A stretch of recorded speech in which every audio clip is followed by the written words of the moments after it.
الحمد لله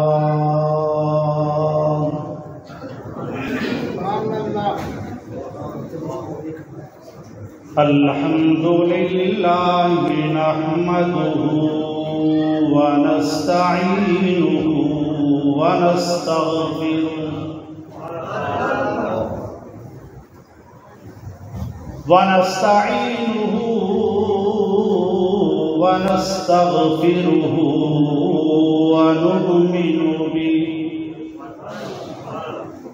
ونؤمن به ونتوكل عليه ونعوذ بالله من شرور أنفسنا ومن سيئات أعمالنا من يهده الله فلا مضل له ومن يضلله فلا هادي له ونشهد أن لا إله إلا الله وحده لا شريك له ونشهد أن سيدنا ومولانا محمدا عبده ورسوله أما بعد فأعوذ بالله من الشيطان الرجيم بسم الله الرحمن الرحيم لقد رضي الله عن المؤمنين إذ يبايعونك تحت الشجرة فعلم ما في قلوبهم فأنزل السكينة عليهم وأثابهم فتحا قريبا ومغانم كثيرة يأخذونها وكان الله عزيزا حكيما وعدكم الله مغانم كثيرة تأخذونها فعجل لكم هذه وكف أيدي الناس عنكم ولتكون آية للمؤمنين ويهديكم صراطا مستقيما وقال النبي صلى الله عليه وسلم إن لكل نبي رفيق ورفيقي في الجنة عثمان صدق الله وصدق رسوله النبي الكريم ونحن على ذلك من الشاهدين والشاكرين والحمد لله رب العالمين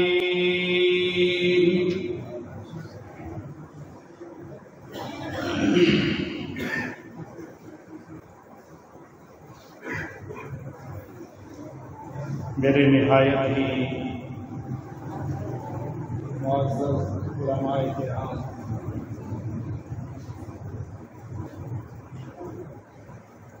دور دراز سے تشریف لانے والے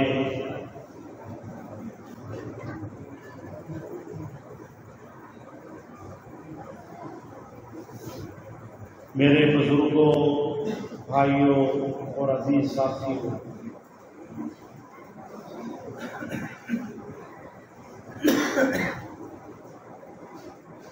میری تقریر سماعت کرنے والی معززہ موقرہ ماؤں، بہنوں اور بیٹیوں،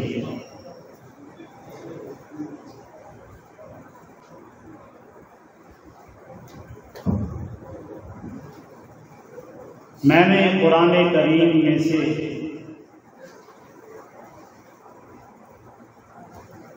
سورہ فتح کی چند آیات آپ حضرات کے سامنے تلاوت کی.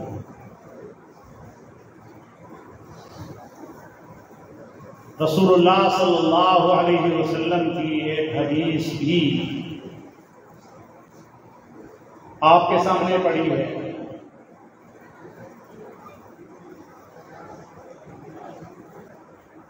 اللہ تعالی اس آیت کریمہ اور حدیث مبارکہ کی روشنی میں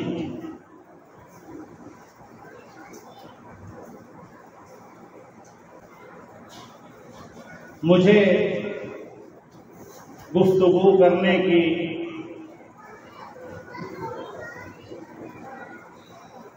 اور آپ حضرات کو سننے کی اور پھر دونوں کو عمل کرنے کی توفیق عطا فرمائے۔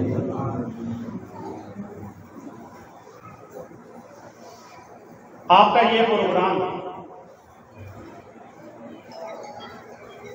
سالانہ پروگرام ہے،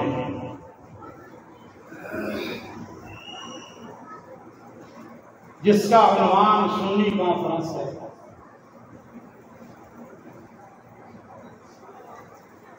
اور 18 ذی الحجہ کی مناسبت سے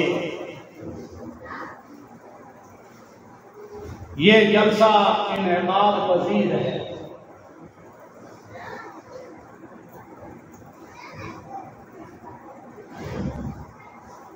یہ 18 ذی الحجہ کی تاریخ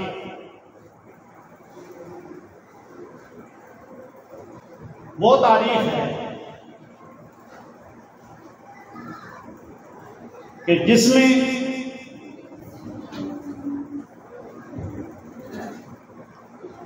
خلیفۃ المسلمین خلیفہ راشد امام مجبور شہید مدینہ رسول اللہ کے دوہرے داماد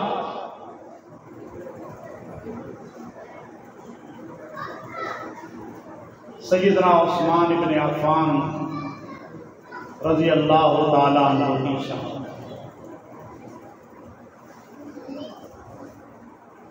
میں کوشش کروں گا اپنے مختصر سے وقت میں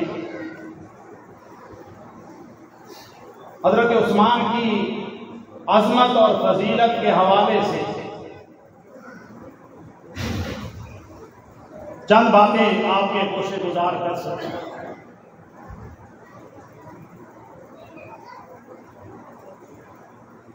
میں نے جو آیت کریمہ آپ کے سامنے سورہ فتح کی پڑھی ہے، اس آیت کو مفسرین کی اصطلاح میں آیت رضوان کہا جاتا ہے،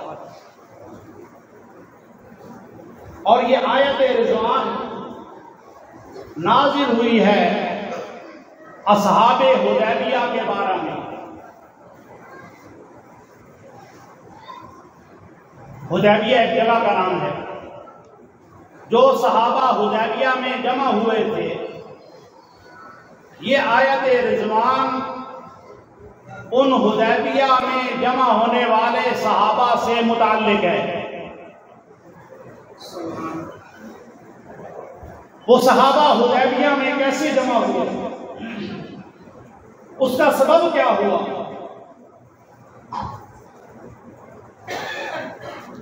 رسول اللہ صلی اللہ علیہ وسلم کو ہجرت کیے ہوئے 6 سال مدینہ منورہ میں آپ کو خواب آیا کہ میں اور میرے صحابہ مکہ میں ہیں، اللہ کے گھر کعبہ کا طواف کر رہے ہیں،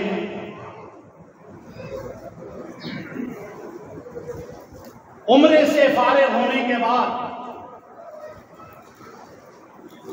کچھ تو اپنا سر منڈوا رہے ہیں اور کچھ اپنے سر کے بال کتروا رہے ہیں۔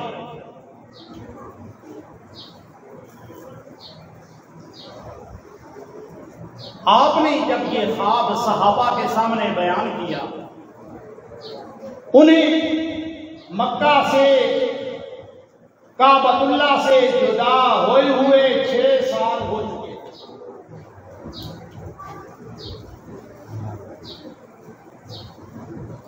ان میں خوشی کی انتہا نہ رہی، کیونکہ پیغمبر کا حال وہی ہوتا ہے۔ وہ سمجھ گئے کہ کعبہ کی اس نورانیت سے جو اتنے سال ہم جدا رہے ہیں، اب کعبہ کی زیارت سے مشرف ہونے کا وقت آ چکا ہے۔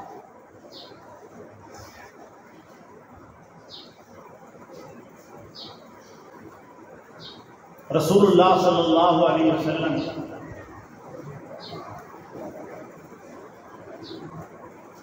مدینہ منورہ سے اپنے 1400 صحابہ کو ساتھ لے کر چلتے ہیں۔ جو مدینہ کی طرف سے مکہ میں آئے ان کی میقات ذوالحلیفہ ہے۔ ذوالحلیفہ ایک جگہ کا نام ہے۔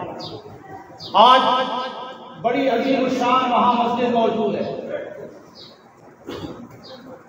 جو حاجی بھی مدینہ منورہ جاتا ہے، جب مدینہ سے وہ واپس مکہ آئے گا تو ذوالحلیفہ کے مقام پہ آ کر اس نے احرام باندھنا ہے۔ احرام کے بغیر اس میقات سے اور اس حد سے وہ آگے نہیں جا سکتا۔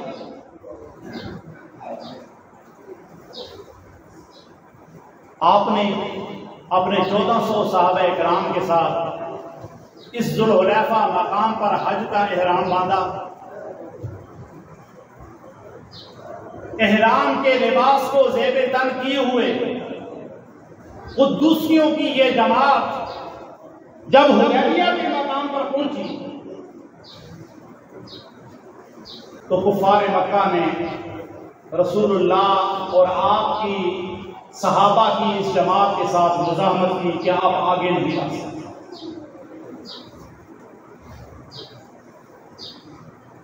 آپ صلی اللہ علیہ وسلم نے صحابہ کرام میں سے، حالانکہ اس میں ابو بکر بھی موجود ہیں، عمر بھی موجود ہیں، بڑے بڑے صحابہ موجود ہیں، آپ نے مکہ والوں کو سمجھانے کے لیے اپنا سفیر حضرت عثمان کو بنا کر کے مکہ میں بھیجا کہ جاؤ جا کر انہیں سمجھاؤ کہ ہماری نیت کوئی لڑائی کی نہیں، ہم عمرہ کرنے آئے ہیں، بیت اللہ کا طواف کرنے آئے ہیں، ہم عمرہ کر کے واپس چلے جائیں گے، تم ہمیں اجازت دے دو۔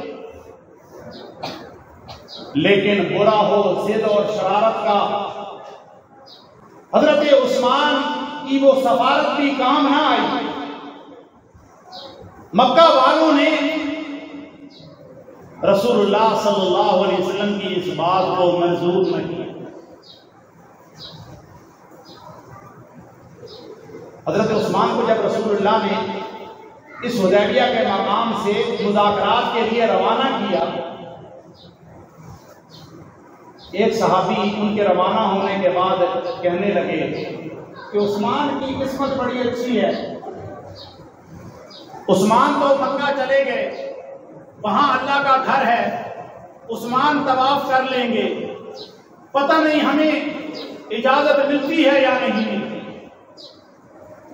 رسول اللہ صلی اللہ علیہ وسلم نے اس صحابی کی گفتگو کو سن لیا اور آپ نے فرمایا کہ مجھے دور دور تک اس کا تصور اور وہم بھی نہیں ہے کہ عثمان میرے بغیر بیت اللہ کا طواف کر لے۔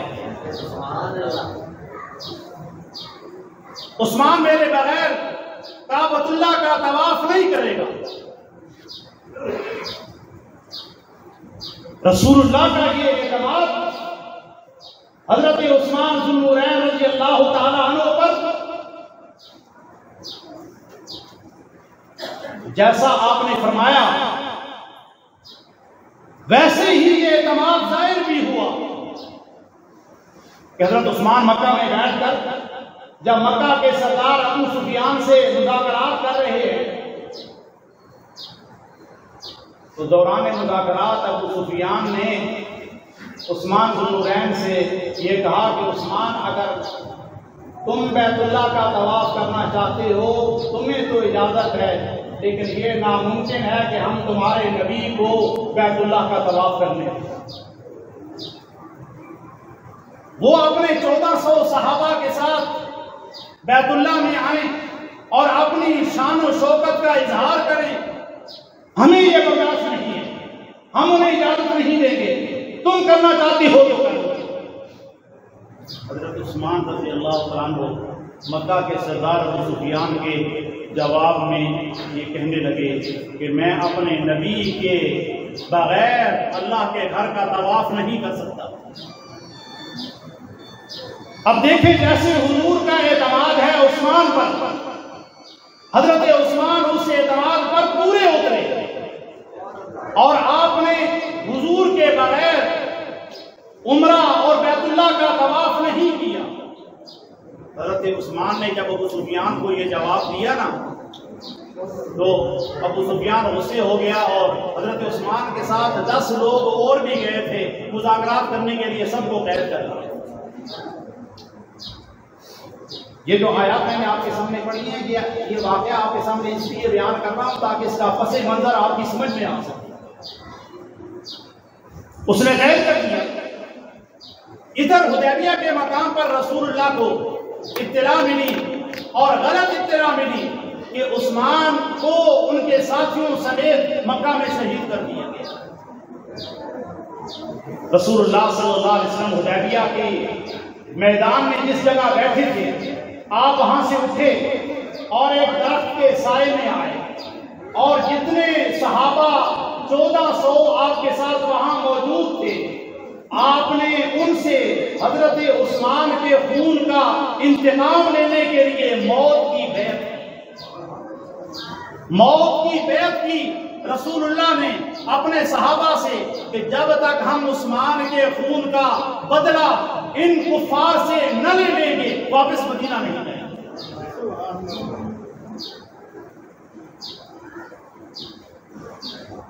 بیعت ہو رہی ہے، صحابہ کرام بیعت کر رہے ہیں دھڑا دھڑ رسول اللہ صلی اللہ علیہ وسلم کے ہاتھ پر عثمان کا انتقام لینے کے لیے، اور موت کی بیعت ہو رہی ہے۔ بیعت کے دوران رسول اللہ کو اطلاع ملی کہ یہ خبر جھوٹی ہے، عثمان شہید نہیں ہوئے، موجود ہیں، انہوں نے قید کر لیا۔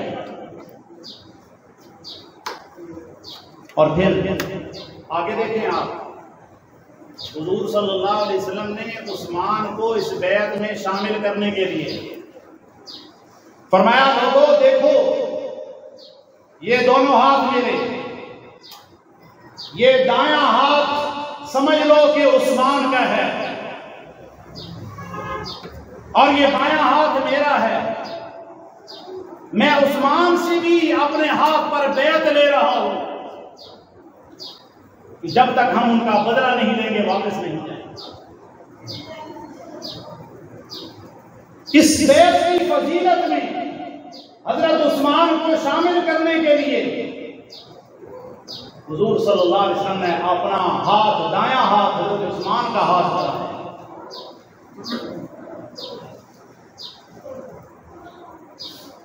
اب چونکہ حضرت عثمان تو وہاں گرفتار تھے اپنے ساتھیوں سمیت، رسول اللہ نے حدیبیہ کے مقام پر اپنے صحابہ کو حکم دیا کہ ان کافروں کے کچھ لوگ بھی گرفتار کر لیں۔ صحابہ کرام نے ایسا ہی کیا، ان کے لوگ بھی گرفتار کر لیے۔ جب مکہ والوں کو پتہ چلا کہ ہمارے لوگ بھی گرفتار ہو گئے تو پھر آخر وہ حضرت عثمان اور ان کے ساتھیوں کو رہا کرنے پر مجبور ہو گئے، اور پھر ان کو رہا کرنے پر اپنے ساتھیوں کو بھی انہوں نے رہا کیا۔ یہ واقعہ جو میں نے آپ کے سامنے بیان کیا، اب آئیں قرآن مجید کی جو آیات میں نے آپ کے سامنے پڑھی ہیں۔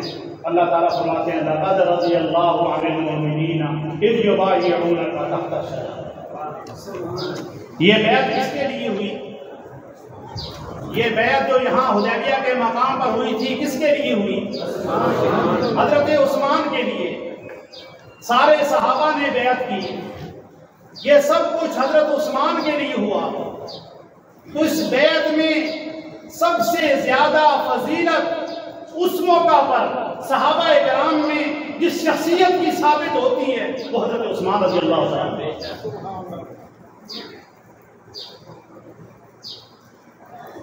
اللہ تعالیٰ فرماتے ہیں لقد رضی اللہ عن المؤمنین اذ یبایعونک تحت الشجرہ، تحقیق اللہ راضی ہو گیا مومنوں سے جب اے نبی درخت کے نیچے وہ تیرے ہاتھ پر بیعت کر رہے تھے، جب مومن تیرے ہاتھ پر درخت کے نیچے بیٹھ کے بیعت کر رہے تھے، ان بیعت کرنے والے مومنوں سے تحقیق اللہ راضی ہو گیا۔ سبحان اللہ۔ یہاں اس آیت کے اندر اور اس جملے کے اندر چند باتیں معلوم ہوتی ہیں، چند فضیلتیں معلوم ہوتی ہیں حدیبیہ میں جمع ہونے والے صحابہ کی۔ ایک تو یہ بات معلوم ہوئی کہ اللہ تعالیٰ انہیں مومن کہہ رہے ہیں، لقد رضی اللہ عن المؤمنین، اللہ تعالیٰ ان اصحاب حدیبیہ کو مومن کہہ رہے ہیں۔ برپور والوں مجھے بتاؤ، جنہیں رب مومن کہے ان کے ایمان میں کوئی شک ہو سکتا ہے؟ قرآن کہہ رہا ہے لقد رضی اللہ عن المؤمنین، جو ان صحابہ کے مومن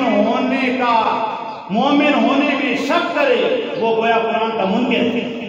قرآن کا منکر ہے۔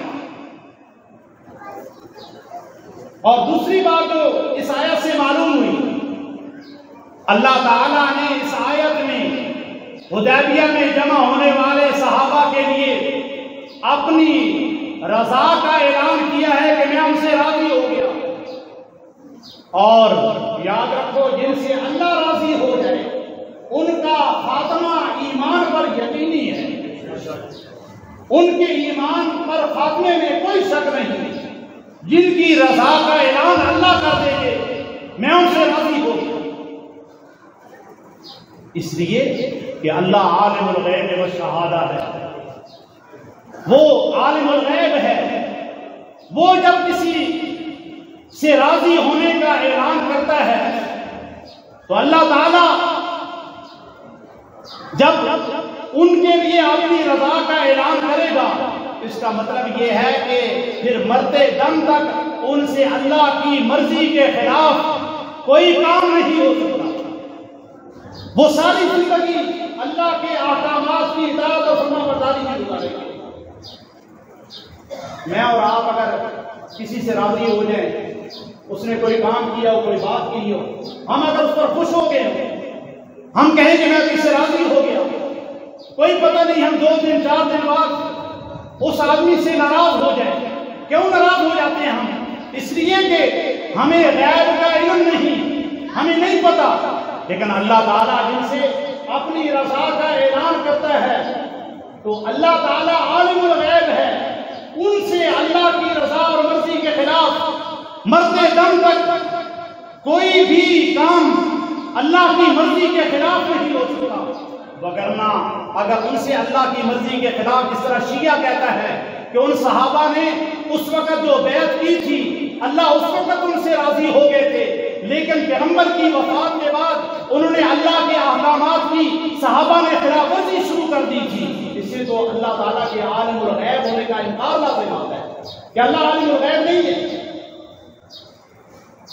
اور پھر تیسری بات جو ان آیات سے معلوم ہوئی وہ یہ، اللہ فرما رہے ہیں فَعَلِمَ مَا فِي قُلُوبِهِمْ، فَعَلِمَ مَا فِي قُلُوبِهِمْ، وہ جو ظاہری طور پر حدیبیہ کے مقام پر صحابہ بیعت کر رہے تھے، اللہ کہتے ہیں ان کا ظاہری فعل دیکھ کر کے میں راضی نہیں ہوا، بلکہ ان کی جو نیک نیتی تھی اور ان کے دلوں کے اندر جو اخلاص تھا، اس اخلاص اور نیک نیتی کی وجہ سے میں ان سے راضی ہوں۔ سبحان اللہ۔ اور چوتھی بات جو معلوم ہوئی اس آیت سے، اللہ فرما رہے ہیں فَأَنزَلَ السَّكِينَةَ عَلَيْهِمْ، میں نے ان پر اپنا سکینہ نازل کر دیا، میں نے سکینہ نازل کر دیا ان پر۔ یارو، جس پر اللہ اپنا سکینہ نازل کر دے اس کے ایمان کے اندر پھر مرتے دم تک حرکت نہیں آ سکتی، وہ اپنے ایمان پر قائم رہتا ہے، اس کی استقامت میں، دین پر جمنے میں پھر مرتے دم تک کوئی فرق نہیں آتا۔ یہ 4 باتیں ہیں جو اس آیت رضوان سے معلوم ہو رہی ہیں۔ اللہ فرما رہے لقد رضی اللہ، اور لقد علماء جانتے ہیں لقد حرف تحقیق ہے، قد بھی تحقیق ہے، لام بھی تاکید کا ہے۔ جس طرح کہ میں اور آپ ایک بات زور دے کر کے کہیں کہ میں یہ سچی اور پکی بات کہہ رہا ہوں، اللہ تعالیٰ یہ حرف تاکید لا کر کے بار بار تاکید کر کے اللہ تعالیٰ یہ بتا رہے ہیں کہ میں ان مومنوں سے راضی ہو گیا جو پیغمبر کے ساتھ درخت کے نیچے بیٹھ کر ان کے ہاتھ پر بیعت کرتے۔ سبحان اللہ۔ حضرت عثمان کی رضا معلوم ہوئی یا نہ ہوئی؟ جو 1400 صحابہ کرام نے بیعت کی رسول اللہ کے ساتھ، ان کے ساتھ اللہ کی رضا معلوم ہوئی یا نہ ہوئی؟ یہ تو قرآن کریم کی ایک آیت ہے، قرآن مجید بھرا پڑا ہے رضی اللہ عنہم ورضوا والسابقون الاولون من المہاجرین والانصار والذین اتبعوہم بإحسان رضی اللہ عنہم ورضوا۔ اللہ ان سے راضی ہو گیا اور وہ اللہ سے راضی ہو گیا۔ اور یہ بیعت ایک ایسی بیعت تھی، بیعت رضوان، اللہ تعالیٰ نے دوسری بیعتوں سے اس میں فرق کرنے کے لیے اس درخت کا بھی ذکر کیا ہے جس درخت کے نیچے رسول اللہ نے صحابہ سے بیعت کی، تحت الشجرہ، کہ جب وہ تجھ سے درخت کے نیچے بیٹھ کر بیعت کر رہے تھے اللہ تعالیٰ ان مومنوں سے راضی ہوئے۔ تو معزز حضرات، سیدنا عثمان رضی اللہ تعالیٰ عنہ، ان کے فضائل اور مناقب کو میرے جیسا ادنا طالب العلم کیا بیان کر سکتا ہے؟ علماء اکرام موجود ہیں، ہمارے معزز مہمان بھی آ چکے ہیں، وہ آپ کے سامنے تفصیل سے بیان کریں گے۔ حضرت عثمان رضی اللہ تعالیٰ عنہ وہ عظیم انسان ہیں، جیسے حضرت غازی صاحب فرما رہے تھے کہ حضرت عثمان کا 5ویں پشت میں سلسلہ نسب رسول اللہ سے جا کر مل جاتا ہے۔ حضرت عثمان کی نانی رسول اللہ کی سگی پھوپھی ہیں، حضرت عثمان کی نانی رسول اللہ کی ام حکیم رسول اللہ کی سگی پھوپھی ہیں۔ اتنا قریب کا عثمان کا رسول اللہ سے رشتہ ہے۔ ہمارے پیغمبر بھی قریشی، عثمان بھی قریشی ہے، پھر یہ رشتہ بھی ہے، نانی رسول اللہ کی سگی پھوپھی ہیں، اور رسول اللہ صلی اللہ علیہ وسلم نے حضرت عثمان کو یکے بعد دیگر اپنی 2 صاحبزادیاں بھی دی ہیں، اور جب دونوں صاحبزادیاں فوت ہو گئی تو حضرت عثمان کے ساتھ ایسا محبت کا رشتہ تھا اور ایسا مضبوط تعلق تھا، فرمایا عثمان اگر میری 40 بیٹیاں ہوتی یکے بعد دیگر مرتی جاتی تو میں ساری کی ساری تیرے نکاح میں دے۔ کون عثمان؟ رسول اللہ نے فرمایا حضرت حود اور حضرت ابراہیم کے بعد اِنَّ عثمان اول ہاجر ما اہلہ من هذه الامہ، کہ ان 2 پیغمبروں کے بعد عثمان میری امت میں ایسی ہیں جنہوں نے اپنی بیوی کے ساتھ حبشہ کی طرف ہجرت کی، اور پھر حبشہ کی طرف ہجرت کے بعد پھر مدینہ کی طرف ہجرت کی، حضرت عثمان رضی اللہ تعالیٰ عنہ۔ اور حضور صلی اللہ علیہ وسلم نے حضرت عثمان کو جگہ جگہ پر کئی مقامات پر آپ کو جنت کی بشارت دی ہے کہ عثمان جنتی ہے۔ کیا آپ نے وہ حدیث نہیں سنی کہ رسول اللہ صلی اللہ علیہ وسلم نے فرمایا ابو بکر فی الجنہ، عمر فی الجنہ، عثمان فی الجنہ، علی فی الجنہ، عبد الرحمن بن عوف فی الجنہ، ابو عبیدہ فی الجنہ، طلحہ فی الجنہ، زبیر فی الجنہ، سعید فی الجنہ، سعد فی الجنہ۔ یہ 10 عشرہ مبشرہ صحابہ ہیں۔ رسول اللہ نے جن کے لیے یہ اعلان کر دیا ہے کہ یہ جنتی ہیں۔ میں اور آپ جتنے بھی اچھے اعمال کریں، جتنے بھی نیک بنے، ہمیں پتہ نہیں ہمارا کیا حشر ہوگا، ہم کہاں پر ہوں گے۔ یہ صحابہ ایسے ہیں کہ جن کو رسول اللہ نے دنیا میں جنت کی بشارت دے دی ہے کہ یہ جنتی ہیں، اور اپنے ان صحابہ کے عشرہ مبشرہ کے ناموں کو یاد کرو، خلفائے راشدین کے ناموں کو یاد کرو۔ وہ تو جھوٹے اور باطل عقیدے پر ہو کر اپنے چہاردہ 14 اماموں کے ناموں کو یاد رکھیں کہ جناب ہمارے امام باقر ہیں، ہمارے امام جعفر ہیں، ہمارے امام علی یقی ہیں، علی تقی ہیں، موسیٰ کاظم ہے، امام عسکری ہے یا امام مہدی ہے۔ وہ اپنے اماموں کے تو یاد رکھے نام، اور ان کا عام جاہل بندہ بھی ان اماموں کے نام ایک ہی سانس میں فر فر آپ کو سنا دے تو کیا سنی اتنا کمزور ہو جائے اپنے عقیدے اور ایمان کے حوالے سے کہ انہیں اپنے صحابہ کے خلفاء راشدین کے نام یاد نہ ہو، اسے عشرہ مبشرہ کے نام یاد نہ ہو کہ کون سے وہ صحابہ ہیں جنہیں رسول اللہ نے دنیا میں جنت کی بشارت کی ہے؟ یہ ہماری کمزوری ہے، آپ اسے یاد رکھیں، یہ ہمارا ایمانی تقاضا ہے۔ تو بات کر رہا تھا حضرت عثمان رضی اللہ تعالیٰ عنہ کی۔ حضرت عثمان رضی اللہ تعالیٰ عنہ کو اللہ تعالیٰ نے کتنے اوصاف سے نوازا تھا، کتنے اچھے اوصاف ان کے اندر موجود تھے۔ حضرت عائشہ رضی اللہ تعالیٰ عنہ فرماتی ہیں کہ میں ایک کمرے میں موجود تھی اور کمرے کے سوراخوں میں سے میں دیکھ رہی تھی کہ رسول اللہ صلی اللہ علیہ وسلم ایک مجلس میں بیٹھے ہیں، مجلس میں آپ نے وہاں پر اپنا ایک پہرے دار بھی بٹھا رکھا ہے دروازے کے اوپر۔ ایک آدمی آئے، انہوں نے آ کر کے اجازت مانگی کہ میں اندر آنا چاہتا ہوں۔ پہرے دار نے آ کر کے بتایا، آپ نے فرمایا کہ جاؤ انہیں اجازت دے دو اور جنت کی بشارت دے دو۔ تو پہرے دار جب گیا اور جس کو اندر آنے کی اجازت دی وہ ابو بکر صدیق رضی اللہ تعالیٰ عنہ۔ دوبارہ پھر پہرے دار آئے کہ ایک اور آدمی ہے اور آ کر اجازت مانگ رہے ہیں اندر آنے کی۔ آپ نے فرمایا اس کو اجازت دے دو اور جنت کی بشارت دے دو۔ اور جب وہ اندر آئے تو حضرت عمر رضی اللہ تعالیٰ عنہ تھے۔ اور تیسری بار جب پہرے دار آیا اور عرض کرنے لگا کہ کوئی آدمی ہے اور اجازت مانگ رہے ہیں، آپ نے فرمایا اجازت دے دو اور اس کو بھی جنت کی بشارت دے دو۔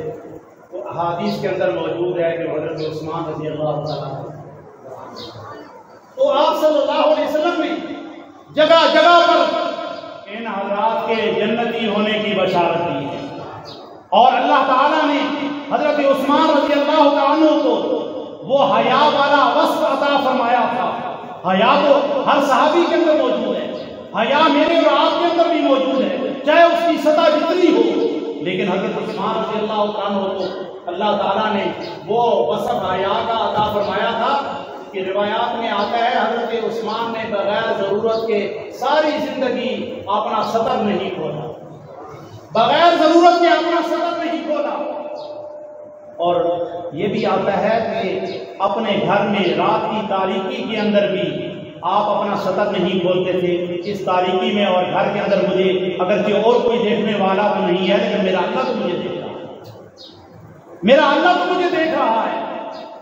حضرت عثمان رات کی تاریکی میں گھر کے اندر بھی اپنا سطر نہیں کھولتے تھے، اور یہی آپ کا خاص وصف تھا کہ جب صحابہ مختلف حضور صلی اللہ علیہ وسلم کے پاس آئے اور آپ کی پنڈی سے کپڑا ہٹا ہوا تھا، حضرت ابو بکر آئے، وہ اعلیٰ تل کر حال، حضور اسی حالت پر بیٹھے رہے۔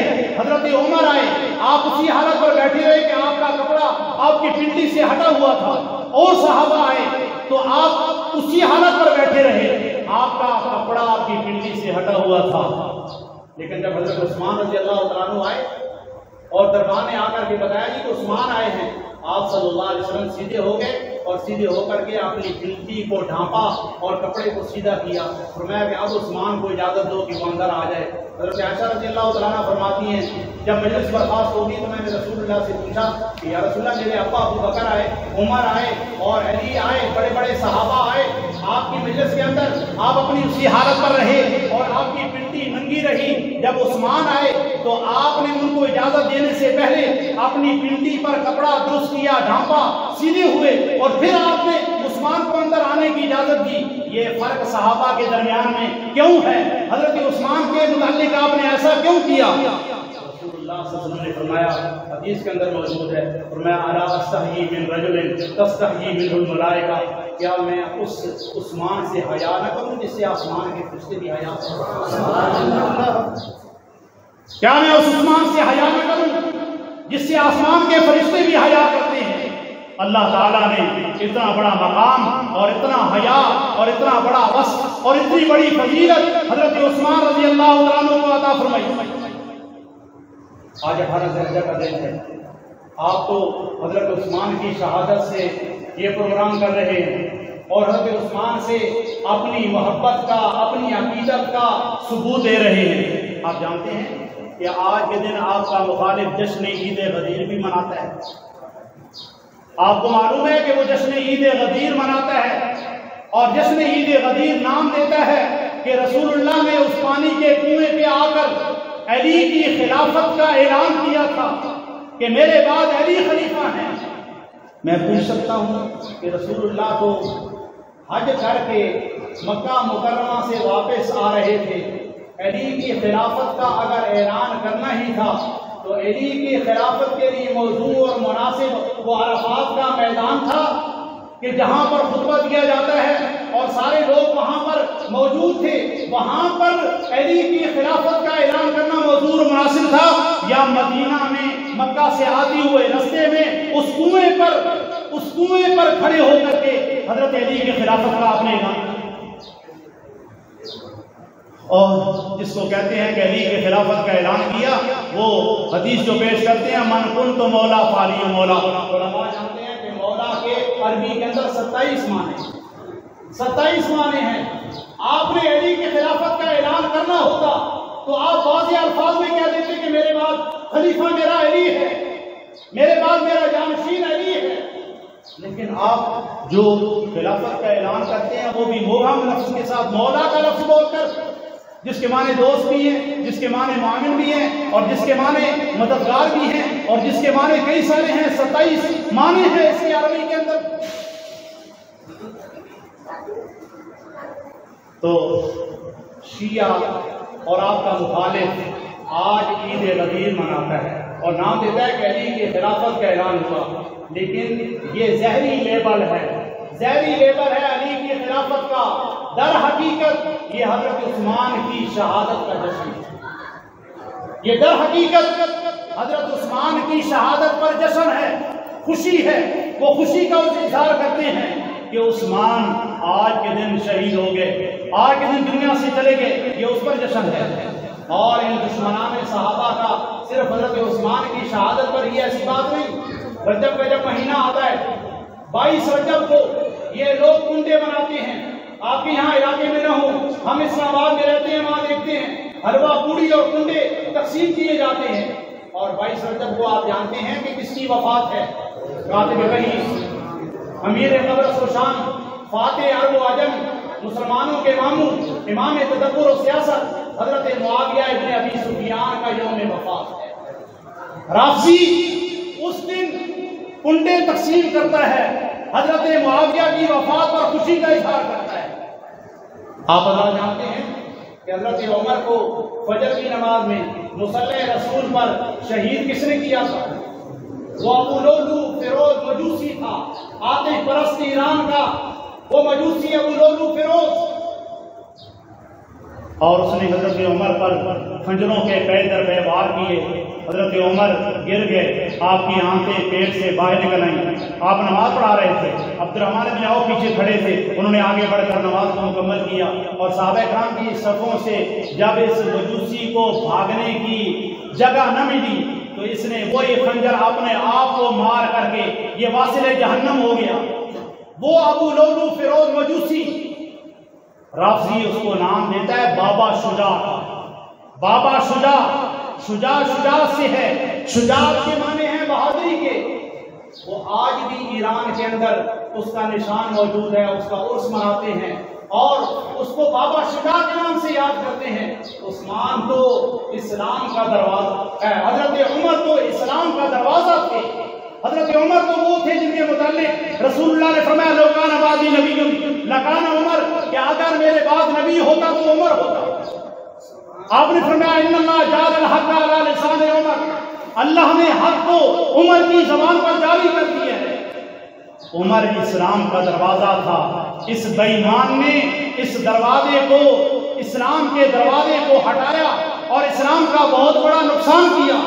لیکن رافضی اس شہید کرنے والے حضرت عمر کو، ابو لولو فیروز مجوسی کو بابا شجاع کا نام دیتا ہے کہ وہ بڑی شجاعت والا ہے، اس نے بڑی شجاعت کا اظہار کیا ہے۔ یہ ہر حوالے سے اپنی دشمنی کا صحابہ کرام کے ساتھ اظہار کرتا ہے۔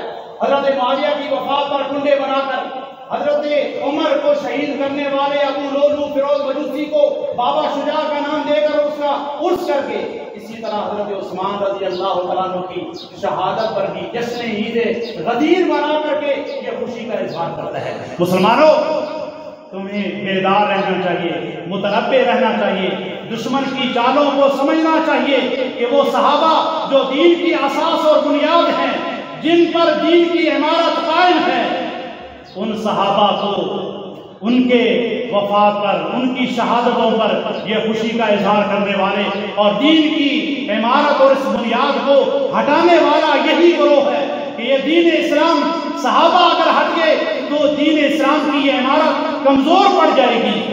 دشمنان اسلام کا یہی ہمیشہ سے وسیلہ رہا ہے اور یہی عادت رہی ہے اور اسی طرح وہ کرتے رہے ہیں۔ تو معزز سامعین، حضرت عثمان رضی اللہ تعالیٰ عنہ آج 18 ذی الحجہ کو ان کی شہادت ہوئی اور اس شہادت کی پیشن گوئی رسول اللہ صلی اللہ علیہ وسلم نے ان کو کی تھی۔ آپ نے فرمایا تھا کہ عثمان، تجھ سے خلافت کو کچھ لوگ چھیننے کی کوشش کریں گے، میری تمہیں نصیحت ہے اس خلافت سے آخری دم تک دستبردار نہ ہونا، جان قربان کر دینا، لیکن اس خلافت سے دستبردار نہ ہونا۔ حضرت عمر، حضرت عثمان رضی اللہ تعالیٰ عنہ اس نصیحت پر آخر تک قائم رہے اور آپ نے شہادت کو قبول کر لیا۔ اپنی تمام تر فوج ہونے کے باوجود، تمام تر اختیارات ہونے کے باوجود، تمام تر طاقت ہونے کے باوجود حضرت عثمان نے فرمایا میں نہیں چاہتا کہ رسول اللہ کے شہر کو مسلمانوں کے خون سے رنگین کروں، میں اپنی جان کی قربانی دے دوں گا لیکن یہاں پر میں مدینہ میں کوئی خون خرابہ نہیں کروں گا۔ حضرت عثمان رضی اللہ تعالیٰ عنہ، جمعے کا دن ہے، عصر کا وقت ہے اور آپ کی شہادت ہوتی ہے اور شہادت سے پہلے آپ کو خواب آتا ہے اور خواب میں دیکھتے ہیں کہ رسول اللہ تشریف فرما ہیں، ابو بکر و عمر بھی موجود ہیں اور حضرت عثمان رضی اللہ تعالیٰ عنہ جمعے کے دن روزے کے ساتھ ہیں اور خواب میں حضور کہتے ہیں، فرماتے ہیں ابو بکر و عمر حضرت عثمان سے کہتے ہیں کہ عثمان جلدی کرو، ہمیں تمہارے روزہ افطار کرنے کا انتظار ہے، ہمیں تمہارے روزہ افطار کرنے کا انتظار ہے، جلدی کرو۔ حضرت عثمان رضی اللہ تعالیٰ عنہ قرآن مجید کو اٹھاتے ہیں اور قرآن کریم کی تلاوت آپ شروع کر دیتے ہیں اور قرآن کریم کا پہلا پارہ جب ختم ہوتا ہے اور آخری صفحے پر جب آپ موجود ہیں تو وہ ظالم اندر گھستے ہیں۔ اور مسلمانوں، یہ بھی آپ کو بتا دوں کہ حضرت عثمان کے اس دروازے پر آپ کے جو پہرے دار کھڑے تھے ان میں علی کا بیٹا امام حسن بھی وہاں موجود تھے اور ان کے اندر آنے میں گھسنے میں حضرت عثمان کو شہید کرنے میں حضرت حسن کے روکتے ہوئے حضرت حسن زخمی بھی ہوئے اور پھر ان کو زخمی کر کے یہ لوگ اندر آئے اور جب اندر آئے حضرت عثمان رضی اللہ تعالیٰ عنہ قرآن کریم کی تلاوت کر رہے تھے اور قرآن کریم کی تلاوت کرتے ہوئے ان ظالموں نے جب تلوار کو آگے بڑھایا تو آپ کی بیوی نائلہ آگے آئیں، ان کی انگلیاں کٹ گئیں اور پھر وار کیا حضرت عثمان رضی اللہ تعالیٰ عنہ پر۔ تو حضرت عثمان کو جب تلوار لگی تو تلوار سے جو پہلا قطرہ آپ کے جسم سے نکلا وہ قرآن کریم کی آیت فَسَيَكْفِيكَهُمُ اللَّهُ پر گرا۔ ترکی کے میوزیم کے اندر آج بھی وہ قرآن موجود ہے جس قرآن پر جس کو تلاوت کرتے ہوئے حضرت عثمان کا خون کا قطرہ قرآن کی اس آیت پر گرا تھا۔ علماء کہتے ہیں کسی کی شہادت کی گواہی تو میدان بدر دے گا، کسی کی شہادت کی گواہی احد کا میدان دے گا، کسی کی شہادت کی گواہی خندق اور احزاب کا میدان دے گا اور کسی کی شہادت کی گواہی خیبر کا میدان دے گا، کسی کی شہادت کی گواہی حنین کا میدان دے گا، کسی کی شہادت کی گواہی افغانستان کی وادیاں اور پہاڑ دیں گے، کسی کی شہادت کی گواہی کشمیر کی وادیاں دیں گی۔ اے عثمان، میں تیری شہادت پر قربان جاؤں، قیامت کے دن یہ اللہ کا قرآن تیری شہادت کی گواہی دے گا، یہ اللہ کا قرآن تیری شہادت کی گواہی دے گا اور قرآن یہ کہے گا کہ مجھے پڑھتے ہوئے اللہ تیرا یہ بندہ عثمان ابن عفان شہید ہوا تھا، آخری وقت اس کی زبان پر میرا کلام تیرا کلام اے اللہ جاری تھا۔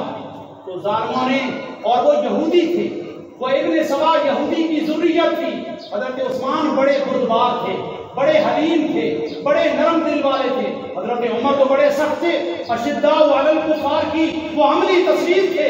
حضرت عمر کے زمانے میں تو ان یہودیوں کو پنپنے کا موقع نہ ملا، لیکن حضرت عثمان کی نرمی سے انہوں نے ناجائز فائدہ اٹھاتے ہوئے مدینہ کے اندر بھی شورش برپا کرنے کی کوشش کی، مکہ کے اندر بھی یہ گئے، بصرہ میں بھی گئے، کوفہ میں بھی گئے، ان کا نظام نہ چل سکا۔ پھر آخر میں مصر میں جا کر کے اس ابن سبا یہودی کے ساتھ لوگ ملے اور پھر ان نے مل کر کے مدینہ پہ یہاں آ کر کے حملہ کیا، اور یہ چاہتے تھے کہ حضرت عثمان خلافت کو چھوڑ دیں، خلافت سے دستبردار ہو جائیں، لیکن عثمان جو رسول اللہ کا سچا غلام تھا، وہ سچا صحابی تھا، وہ رسول اللہ کی وصیت کو کیسے چھوڑ سکتا تھا؟